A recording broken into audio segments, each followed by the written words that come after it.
Salut à tous et bienvenue dans ce nouveau numéro du JTech. Le JTech, c'est tous les week-ends sur la chaîne Techno 01net, toute l'actualité high-tech. Et l'actualité tech cette semaine, eh bien, ce sont les lunettes connectées qui arrivent. Elles seront bientôt commercialisées dans quelques mois. On vous fait découvrir des Google Glass à la française. Vous ne faites pas trop attention à votre téléphone et vous le cassez tout le temps. On va vous présenter un téléphone renforcé. Enfin, direction la banque. Oui, la banque qui se met à la signature électronique dématérialisée. Soyez les bienvenus, c'est parti pour ce JTech, le best-of des vidéos de la semaine sur la chaîne Techno 01net.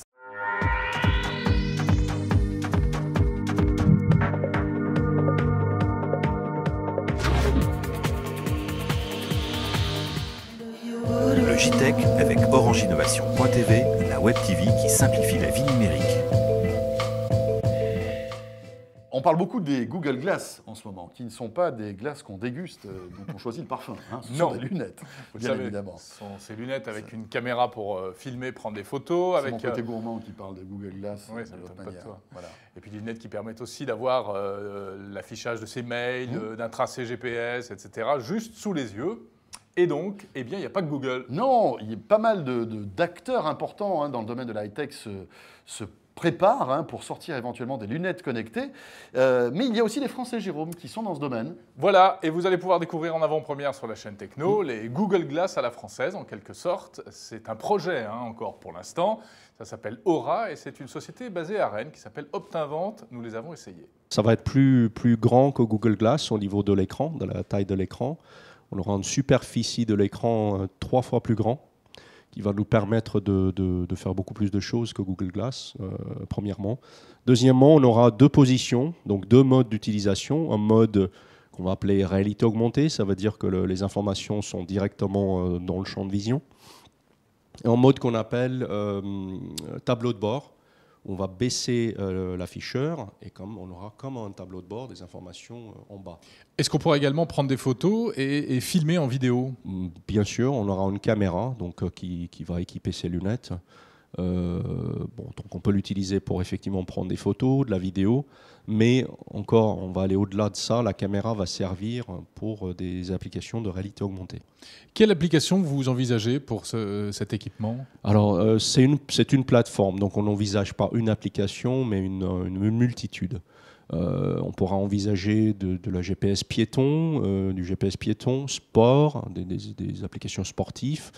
Je fais du vélo, j'ai un contour de vitesse, le dénivelé, les battements cardiaques, des choses comme ça. J'ai juste tout simplement l'écran de mon smartphone qui s'affiche sans devoir le sortir de ma poche tous les 5 minutes. Je regarde si j'ai un mail, un tweet, un SMS. Je peux écouter de la musique, je peux regarder de la vidéo. Donc il y a une multitude d'applications. Il y a aussi des applications professionnelles. C'est un afficheur main libre. D'accord ? Donc un afficheur main libre qu'on porte comme des lunettes. Donc ça ouvre toutes les possibilités imaginables. Si je porte des lunettes de vue, est-ce que je peux utiliser vos lunettes à écran vidéo? Tout à fait. Donc nous on a résolu ça d'une manière très simple. C'est par des clips correctrices. Donc vous pouviez imaginer d'aller chez votre opticien avec votre ordonnance, il va mettre les verres correctrices dans le clip, vous clipez sur les lunettes et voilà. Voilà pour ces lunettes connectées, alors qui, vous l'avez compris, vous l'avez vu, ne sont encore qu'à l'état d'embryon, on peut le dire. Ce n'est pas quelque chose qu'on va pouvoir acheter demain. Non, voilà à quoi ça ressemblera normalement quand ce sera terminé. Ce sera beaucoup plus joli. Alors cela dit, on les a essayés, François, et c'est plutôt pas mal. Ah oui, c'est quand même assez étonnant. Alors, bon, c'est quand même assez intrusif. C'est la première réflexion qui nous vient à l'esprit.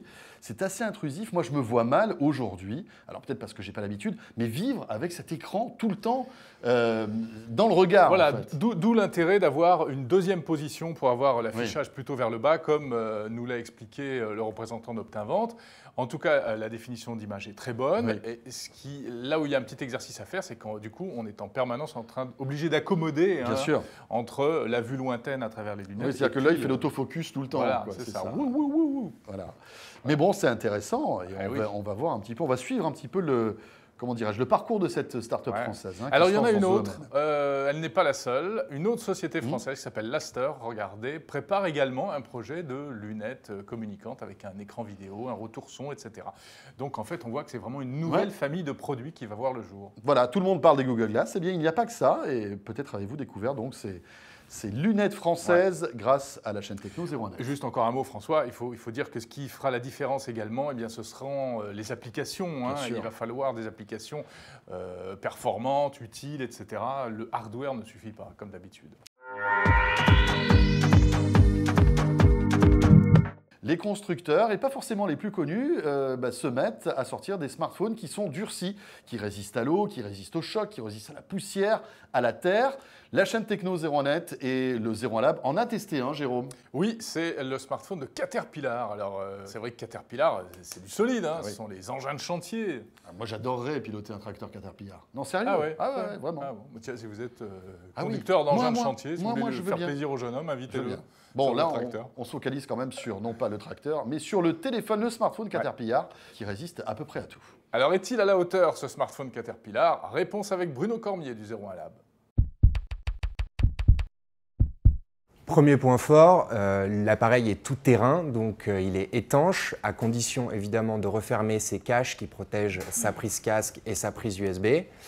Il est aussi anti-choc, on l'a fait tomber d'une hauteur jusqu'à 1,80 m sans le projeter par terre évidemment, parce qu'il est toujours possible de casser le téléphone. Hein. On vous rassure, si vous le projetez contre un mur ou l'écrasez par terre, il se cassera. Surtout que l'écran utilise une technologie Gorilla Glass qui est finalement présente sur tous les autres smartphones. Donc il a effectivement un écran qui est anti-choc, anti-rayure, mais pas plus que celui d'un autre téléphone comme un Samsung Galaxy ou un HTC ou un Sony Xperia qui ont aussi des écrans anti-choc, anti-rayure, souvent de la même technologie Gorilla Glass. Dernier point fort, l'autonomie du portable qui est excellente pour un smartphone à 300 €. On a mesuré 16 heures en appel, 8 heures en navigation web 3G et 7 heures en lecture vidéo.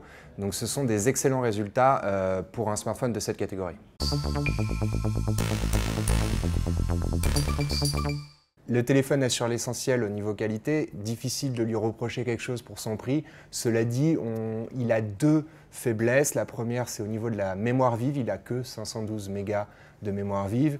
On aurait préféré avoir 1 giga de mémoire vive, ce qui est un peu plus normal chez les smartphones actuels. Deuxième chose, c'est l'écran qui est effectivement très lumineux, mais qui reste un écran à technologie d'entrée de gamme, ce qui veut dire qu'en fait, il aura des angles de vision assez restreints et donc un confort de vision assez limité par rapport à d'autres écrans aux angles de vision beaucoup plus larges. Alors, est-ce que ce téléphone vaut le coup? En termes de rapport performance-prix, certainement. C'est un téléphone qui est extrêmement agréable à utiliser, qui a une très bonne autonomie. Et pour 300 €, on ne peut pas lui demander grand-chose de plus. Cela dit, il n'est pas très joli, il est épais, donc difficile à porter dans une poche. Ce n'est pas un téléphone de ville, ce n'est pas un téléphone mondain, à réserver aux baroudeurs, aux grands sportifs et aux chefs de chantier. Voilà un bon vieux téléphone de chantier, Jérôme. Hein, toi qui adores bricoler et boire une bière. Eh bien, tu as ton téléphone. Cela dit, alors il y a ce Caterpillar, mais il n'y a pas que Caterpillar qui s'est spécialisé dans ce domaine. Il existe d'autres téléphones durcis. On avait vu notamment, rappelle-toi, au Mobile World Congress à Barcelone, un téléphone Samsung durci encore. Bon, ils ont des looks toujours un peu spéciaux. Ah, ben c'est des looks de baroudeur. Voilà, c'est pas un faut téléphone des à mettre grandes dans un poches, sac à main, c'est sûr. Mais en tout cas, pour certains métiers, pour certains corps de métier, c'est ça a un indispensable. sens. Voilà. Et puis ce sont des téléphones, bien sûr, qui tournent sous Android la plupart du temps.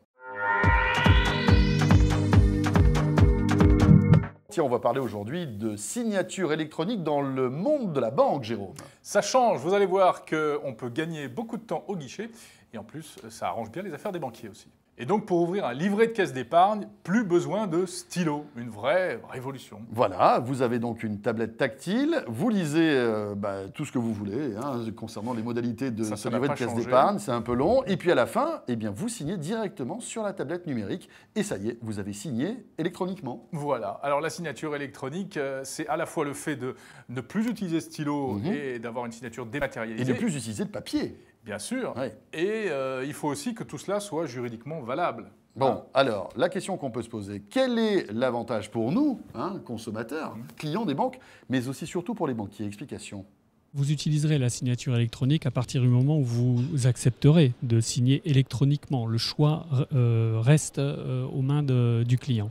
Et vous allez aujourd'hui, avril 2013, où on commence le déploiement pour les caisses d'épargne, nous démarrons la signature électronique en agence sur les produits d'épargne simple. L'avantage pour nous, c'est avant tout l'avantage pour nos clients. C'est un signe de modernité, de traçabilité des informations, de stockage aussi. Et je dirais c'est le premier lien que l'on va proposer à nos clients de faire entre le monde digital que nos clients utilisent de plus en plus, c'est le monde de l'Internet fixe ou l'Internet mobile, et le monde de l'agence où aujourd'hui nos clients viennent encore très majoritairement souscrire leurs produits bancaires. Le client va se voir adresser sur son adresse email la copie de ce contrat. Là, il aura le loisir de le télécharger chez lui s'il le souhaite. Il trouvera dans sa messagerie sécurisée également, c'est-à-dire dans son espace personnel sur le site Internet donc de la caisse d'épargne. Et puis, dans la durée de vie du contrat, lorsqu'un client voudra avoir une copie du contrat qu'il aura signé quelques années avant, eh bien, la banque aura toujours l'obligation de lui fournir une copie de son contrat. La suite de l'histoire, c'est qu'on proposera dans les mois prochains un coffre-fort électronique dans lequel le client retrouvera également les contrats qu'il a signés électroniquement. Voilà, signature sur tablette, donc pour l'instant uniquement pour les livrets d'épargne à la BPCE.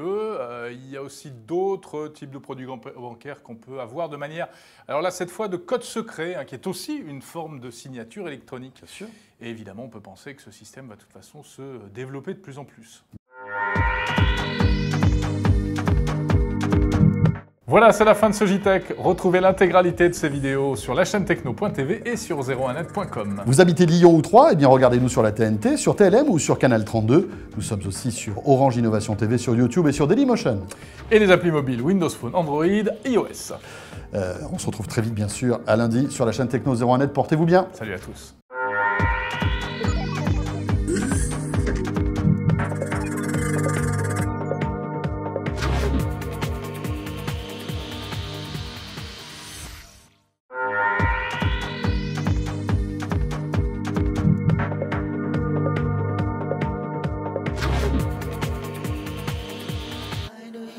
Le JTech avec Orange Innovation.tv, la web TV qui simplifie la vie numérique.